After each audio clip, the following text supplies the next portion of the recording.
Bonjour à tous, ici le Tiab et aujourd'hui nous allons parler très rapidement de l'outil balance des blancs dans Lightroom ou même de la balance des blancs en général. Donc la balance des blancs c'est un réglage qui permet sur un appareil de prise de vue électronique ou pas d'adapter la dominance de couleur à l'éclairage. Donc qui dit éclairage dit balance des blancs et la balance des blancs donc comme ça a été dit permet d'éliminer la dominante bleue donc froide, chaude, donc bleu, jaune, vert ou magenta d'une photo afin d'avoir un blanc ou un gris neutre ou un noir parfaitement calibré pour avoir le meilleur rendu des couleurs possibles.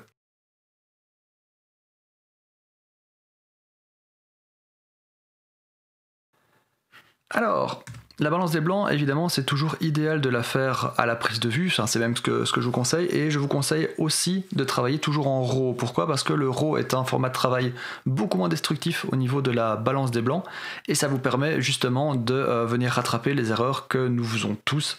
On va pas jeter la pierre en prise de vue. Parfois il faut aller très vite, parfois vous êtes en extérieur, donc vous passez du soleil à un nuage, et immédiatement ça va modifier la balance des blancs. Donc c'est pas toujours facile ni rapide de le faire à la prise de vue. C'est pourquoi on va souvent aller en post-prod, donc ici dans cet exemple dans Lightroom, pour la corriger, pour la modifier. Première chose, ici, c'est simplement d'utiliser les presets de Lightroom. Donc ici, je me souviens que ce shooting a été fait en lumière naturelle. Et qu'est-ce que je vais faire ? Je vais cliquer sur lumière naturelle pour modifier légèrement la balance des blancs. Ça marche relativement bien, mais ça, c'est limite. Une deuxième façon de travailler la balance des blancs, évidemment, de travailler non pas avec les presets, mais de travailler à l'œil. Donc vous avez les curseurs bleu, jaune, vert et magenta. Donc souvent on entend aussi dire froid chaud, et vous pouvez directement bouger le slider pour faire la balance des blancs à l'œil, ou tout au moins comme vous le désirez, parce qu'au final la balance des blancs est aussi d'une certaine façon un outil créatif. Donc si vous voulez donner un aspect plus hivernal ou plus estival, vous pouvez évidemment truquer, tricher sur la balance des blancs. Ce que je vous recommande de faire, c'est au début de la prise de vue de prendre les 10-15 secondes nécessaires pour donner une charte de grille à votre modèle qu'elle va tenir, et vous allez la photographier. Donc ça, c'est une photographie forcément technique. Donc une charte de grille, c'est simplement trois petits feuillets de plastique avec un blanc étalonné, un gris étalonné et un noir étalonné, et vous venez simplement prendre l'outil pipette et vous cliquez sur votre gris, et ce que ça va faire, ça va je vais te demander, en cliquant avec la pipette sur ce gris, de définir cette couleur-ci, ce gris-là, comme une référence. Et donc à partir de ce moment-là, il va calculer la balance des blancs en se disant « Ok, ça c'est du gris neutre, on est parti sur cette référence ». Ce qu'il faut évidemment éviter de faire, c'est de cliquer sur autre chose, quelque chose de gris, de blanc ou de noir, quelque chose de neutre, parce que forcément, vous allez demander à l'ordinateur d'interpréter la pelouse ici comme étant du gris, et il va faire tout son possible pour faire en sorte que ceci soit votre gris dans la photo. Donc faites attention où vous cliquez. Attention à la qualité de votre charte de gris. Donc là, voici une charte de couleur, mais qui contient une charte de gris, et alors elle n'a pas coûté très cher, et vous allez le voir tout de suite pourquoi. Donc ici, si je clique sur le gris du milieu, ok, aucun problème, là la balance des blancs a l'air plus ou moins correcte, tout va bien. Sur le blanc, parce que ça marche aussi sur le blanc, ça fonctionne, mais vous voyez qu'il y a déjà une différence. Donc ça veut dire quoi ? Ça veut dire que le gris ici, il est teinté. Et normalement, ces gris-là doivent être des gris neutres, doivent être des gris parfaits, de la densité neutre. Si je clique sur le blanc, j'ai une sorte de balance des couleurs, et vous allez voir qu'en fonction du gris que je vais utiliser, je vais avoir des dominantes de couleurs assez fortes, voire même carrément dégoûtantes. Vous voyez que là, on n'y est plus du tout.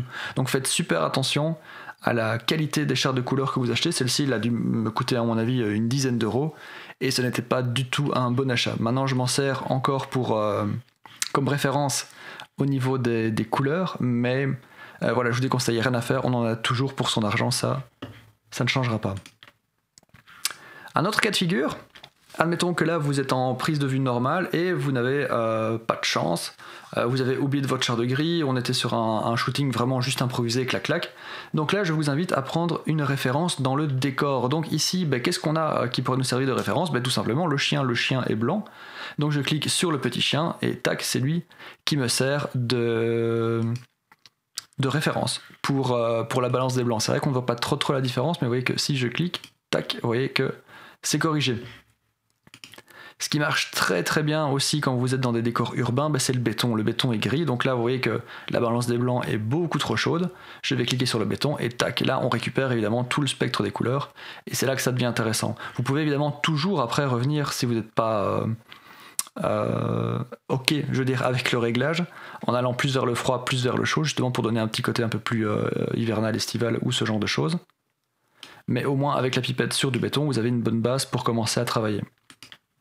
Faites attention avec le béton, c'est que parfois c'est votre ami, parfois ça ne l'est pas. Ici, on a vraiment l'impression de travailler sur un fond gris neutre qui en fait ne l'était pas. Ce mur est légèrement bleu. Et effectivement, quand je prends ma balance des blancs sur le mur, c'est très subtil, mais elle est légèrement foirée. Donc là, évidemment, je vous conseille d'utiliser ce qu'on a vu tout à l'heure, donc soit les presets, soit avoir été malin et avoir utilisé votre charte de gris à la prise de vue, soit le faire encore une fois à l'œil. Donc là, à mon avis, un peu plus froid et ce sera vraiment pas mal. Faites attention de ne pas utiliser des repères foireux quand vous faites votre balance des blancs à partir d'un élément du décor, donc évitez le blanc des yeux qui n'est pas blanc, évitez le blanc des ongles qui n'est pas blanc non plus. Vous pouvez avoir des résultats parfois assez surprenants. Faites attention de ne pas vous faire piéger par de faux amis. En effet, si vous êtes en plein soleil sous un ciel bleu sans nuages, et que vous prenez une référence qui est à l'ombre, je veux dire de la lumière dont vous voulez corriger la balance des blancs, donc dans ce cas-ci le soleil, ici, boum, on remarque que la balance des blancs est beaucoup trop chaude. Pourtant, on a utilisé une référence du décor, mais le seul truc c'est que son col, qui est pourtant blanc neutre, est à l'ombre, et les ombres sous un plein soleil ont tendance à être bleues. Faites attention à ça quand vous prenez votre référence. Donc dans ce cas-ci, on peut prendre soit le béton qui est derrière elle, bon ça ne se voit pas beaucoup sur la photo, mais c'était du béton ici dans la zone de flou, soit prendre l'autre côté du col qui lui est un petit peu plus éclairé par le soleil. Qui dit éclairage dit balance des blancs, et voici un cas de figure assez concret que vous allez énormément rencontrer, c'est le cas d'un éclairage mixte. Ici j'ai une balance des blancs qui doit être plutôt moins dans les 6005 parce que c'est la lumière naturelle. J'ai ici des tubes fluorescents qui ont leur propre balance des blancs, qui ont une dominante très verte, et ça ne se voit pas dans la photographie, mais il y a au-dessus des deux animateurs, enfin de l'autre côté, hors cadre, une lampe qui elle par contre donnait un bon tungstène 3002 bien classique, vraiment les ampoules à filament.